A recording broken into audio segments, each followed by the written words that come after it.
A new home for Sparky and Joe. Sparky, reporting for duty. We just arrived at Sunny Acres Ranch, our new stomping grounds. The journey was alright, mostly because I got prime wind in the fur access from the passenger window. Grandpa Joe chuckled, comparing me to a canine car ornament. I suspect he secretly relished it.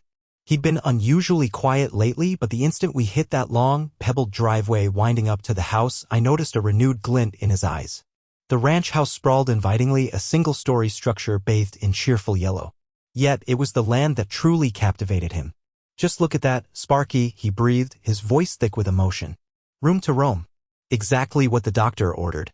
A bark of agreement escaped me. I was itching to explore. As soon as the truck was in park, I bolted. The backyard was immense. Grass stretched as far as my keen nose could detect, dotted with trees practically begging for investigation. I gave chase to a butterfly with unrestrained joy, relishing the yielding earth beneath my paws. This was it. This was unbound freedom. A tender smile played on Grandpa Joe's face as he watched. He inhaled deeply, drawing in the perfume of wildflowers and sun-baked earth. "This is going to be good, Sparky," he murmured, seemingly to himself. "Remarkably good." I raced back, tail ablur, and offered a lick to his hand. I sensed it too, tranquility, the promise of a clean slate. Sunny Acres Ranch wasn't just a dwelling, it represented a chance to begin anew. And I, Sparky, stood ready to sniff out every exhilarating possibility it held. The HOA president, Mrs. Higgins. "That's her." Mrs. Higgins, a woman whispered, pulling her child closer as they passed. "She's the HOA president. Keeps a close eye on everything." Sparky, tail wagging furiously, strained against his leash, eager to sniff every blade of manicured grass in Sunny Acres Ranch. Grandpa Joe chuckled, but a flicker of concern crossed his face. He'd seen HOAs turn neighbor against neighbor. Back at the ranch house, a thick binder awaited on the kitchen counter. Sunny Acres Ranch HOA Rules and Regulations. Grandpa Joe sighed. He'd hoped to spend the afternoon fishing. He poured himself a glass of iced tea and began to read. Setbacks, fence heights, acceptable lawn ornaments, the list seemed endless. He muttered, "Well, this is just peachy." Outside, Sparky, having exhausted the immediate vicinity of the house, was now fixated on a small, meticulously planted flower bed bordering the walking path.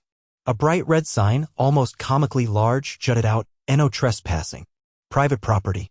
Sparky, oblivious to the legal ramifications, let out a sharp, insistent bark, directing his challenge at the unforgiving sign. Grandpa Joe, hearing the commotion, peered out the window, the HOA rulebook still open in his hand. He shook his head, a wry smile playing on his lips. "Looks like we've already made an impression, Sparky." The warning letter. Mrs. Higgins' gaze narrowed as she surveyed Grandpa Joe's front lawn from behind her pristine white curtains. Blades of grass dared to reach past the HOA-approved height, a blatant act of defiance in her eyes. Dandelions, those yellow-headed rebels, dotted the landscape like tiny suns mocking her perfectly manicured petunias. She huffed, grabbing her embossed stationery and a fountain pen. A strongly worded letter was in order. The official-looking envelope landed on Grandpa Joe's porch with a gentle thud. Sparky, ever vigilant, bounded over, sniffing it with suspicion. The crisp paper held an unfamiliar scent, one that didn't involve squirrels or leftover sausages. He nudged it with his nose, then, deciding it was potentially edible, attempted to clamp his jaws around a corner. "Easy there, fella," Grandpa Joe chuckled, gently prying the envelope from Sparky's grasp. "Let's see what we've got here." He recognized Mrs. Higgins' distinctive, looping handwriting immediately. A sigh escaped his lips. Whatever this was, it wouldn't be good news. He ambled inside, the letter a stark white flag of impending neighborhood warfare. Sparky, disappointed by the lack of chewable paper, trotted after him, tail drooping slightly. The air crackled with a quiet tension, a premonition of battles to come. Joe's plan. Joe held the cream-colored stationery up to the fading sunlight filtering through the kitchen window. Sparky, a whirlwind of white fur and wagging tail, nudged his leg, sniffing at the letter's edge. "All right, boy, let's see what Mrs. Henderson's penned this time." Joe cleared his throat and began to read aloud, exaggerating the overly formal language. "In egregious violation, unacceptable length, detracts from the aesthetic harmony, blah, blah, blah." The lawn. He crumpled the letter in his hand, then smoothed it out again, placing it carefully on the kitchen table. Sparky whined, pawing at Joe's worn leather boots. "Don't you worry, fella," Joe chuckled, ruffling the dog's ears. "We'll tackle this eyesore tomorrow." He headed out to the shed, the metallic tang of old tools thick in the air. He flipped on the bare bulb hanging precariously from the rafters. The lawnmower, a trusty old beast, sat patiently in the corner. Joe ran a hand along the dull blades. Needs a little persuasion, doesn't she? He grabbed his sharpening stone, the rasping sound filling the small space as he worked. Sparky sat just outside the shed, his head cocked, watching Joe with an almost comical intensity, his tail thumping a steady rhythm against the wooden planks. Joe grinned. Someone's eager to get this show on the road, eh? The metallic smell of freshly sharpened steel filled the air. Tomorrow would be interesting. The confrontation. Sparky, tail a blur, nudged Grandpa Joe's hand as he wheeled the mower from the shed. The morning air, thick with honeysuckle, buzzed with anticipation. Joe patted the dog's head. All right, buddy, let's tame this jungle. Before Joe could even prime the engine, a voice, sharp as shattered glass, sliced through the peace. Joseph Riley. Just what do you think you're doing? Mrs. Higgins stood on the edge of her meticulously manicured lawn, hands planted firmly on her hips. Her face, usually a roadmap of disapproval, was now a full-blown storm front.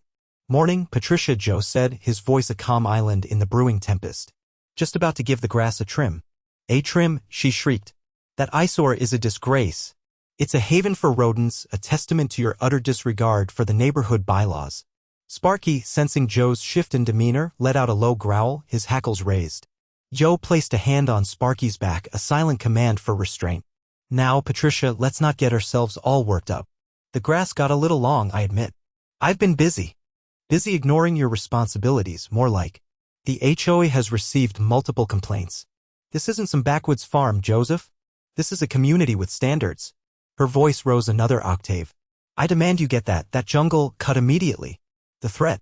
The dust hadn't even settled from Joe's tractor when Mrs. Higgins marched across the newly tilled field, her sensible shoes sinking slightly into the dark earth. She stopped a respectable distance away, hands planted firmly on her hips. Mr. Riley, she began, her voice tight, this simply will not do. Joe cut the engine, the sudden silence amplifying the chirping of crickets. He hopped down, wiping his brow with a checkered handkerchief. Afternoon, Patricia. Something on your mind? Something? Everything. This ranch is an eyesore. The entire community is talking, Mr. Riley. Property values, you understand. She gestured vaguely at the turned soil, a patch of wildflowers stubbornly clinging to life at the edge of the field. This is not the image Sunny Acres strives to project. Joe's smile didn't falter. Well, Patricia, as the deed clearly states, this here's Riley land. And I aim to farm it. Her face flushed a blotchy red. But it's unsightly. We have regulations, Mr. Riley. Regulations regarding agricultural endeavors. Regulations? I checked the HOA bylaws before I even unpacked my boots. There's nothing says I can't grow a few tomatoes and maybe raise a couple of chickens. Mrs. Higgins took a step closer, her voice rising. I'm giving you one last chance, Mr. Riley. Dismantle this farm. Return the land to its natural state. Joe sighed, a weariness settling over his features. Patricia, I'm not going anywhere. Her hand disappeared into her oversized purse, emerging a moment later clutching a phone. Fine, she said, her voice trembling slightly. Then I have no choice. I'm calling the authorities. The phone was already pressed to her ear.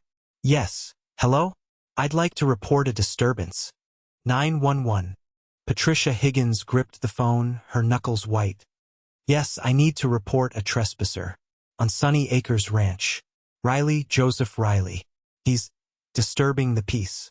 She inflated the truth, adding a shaky, I fear for my safety. For good measure. Inside the ranch house, Sparky whimpered, pressing against Grandpa Joe's leg. The old man stroked the dog's head, his gaze fixed on the window. He knew Patricia. Knew her tendency to exaggerate. Easy, boy, he murmured, though a knot tightened in his stomach. He hadn't done anything wrong. Had he? Patricia slammed the phone down. That should take care of things. A smug satisfaction bloomed in her chest, quickly followed by a prickle of guilt. But he had been awfully loud earlier, chopping wood. Suddenly, a high-pitched whine pierced the air, growing steadily louder. Sparky barked, a frantic, anxious sound. Grandpa Joe sighed, the sound heavy with resignation. He recognized the sound of approaching sirens, far too close for comfort. He patted Sparky again. Here they come, boy. Here they come. He stood up straight, his shoulders squared, ready to face whatever ridiculous accusations Patricia had conjured. He only hoped he could keep his temper in check. This whole situation reeked of trouble. Badge of honor. 2 squad cars pulled up, kicking gravel across the manicured lawn. 2 young officers, barely out of their academy blues, approached with cautious professionalism. "Ma'am," one said to Mrs. Higgins, his eyes darting between her flushed face and Joe's stoic one. "We received a call about a disturbance?" Mrs. Higgins puffed up, ready to launch into a tirade about rogue rocking chairs and property values, but Joe held up a hand, his gaze calm but firm. "Officers, there's been a misunderstanding. I am Joseph Riley, a resident here. I believe Mrs. Higgins took issue with my choice of seating arrangement." He reached into his worn leather wallet, extracting a faded ID card. He handed it to the officer who had spoken, the younger one. The officer's eyes widened and he straightened up, a flicker of recognition crossing his face. He glanced at his partner, who leaned in for a better look. "Chief Riley," the officer stammered, handing the ID back with a newfound respect. "Sorry, sir. We didn't realize." "Mrs. Higgins," he turned to her, his tone now laced with a hint of reprimand, "Chief Riley here served as chief of police for over 30 years in this county. I think we can trust his judgment on lawn furniture placement." Mrs. Higgins' face drained of color, her mouth opening and closing like a fish. The rocking chair suddenly seemed insignificant, a mere blip on the radar compared to the decades of authority standing before her. "Lemonade and friendship." Sparky pressed against Grandpa Joe's leg, a low whimper vibrating in his chest. Mrs. Higgins stood stiffly on the porch, her face a blotchy red. She wrung her hands, the crisp linen of her skirt rustling in the sudden silence. "Mr. Riley," she began, her voice trembling slightly. I owe you an apology. A very large one." She avoided Joe's gaze, focusing instead on a rogue dandelion stubbornly clinging to life near the porch steps. "I acted rashly. I assumed the worst." Grandpa Joe remained silent for a moment, his expression unreadable. Then a slow smile spread across his face. "Apology accepted, Mrs. Higgins. Though I think we could both use something refreshing after all this excitement. How about a glass of lemonade?" He turned and headed towards the house, gesturing for her to follow.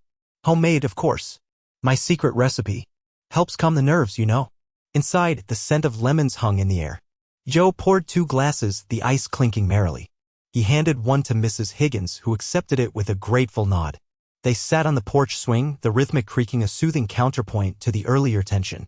Sparky, sensing the shift in atmosphere, trotted onto the freshly mowed lawn and began chasing butterflies, his tail wagging furiously. The vibrant yellow wings danced just out of reach, and he leaped and pranced with joyful abandon. "He's a lovely dog," Mrs. Higgins said softly, watching Sparky. "And you're right, this lemonade is surprisingly good." "Thank you," Joe chuckled, leaning back against the swing. "Sometimes all it takes is a little sweetness to wash away the sour."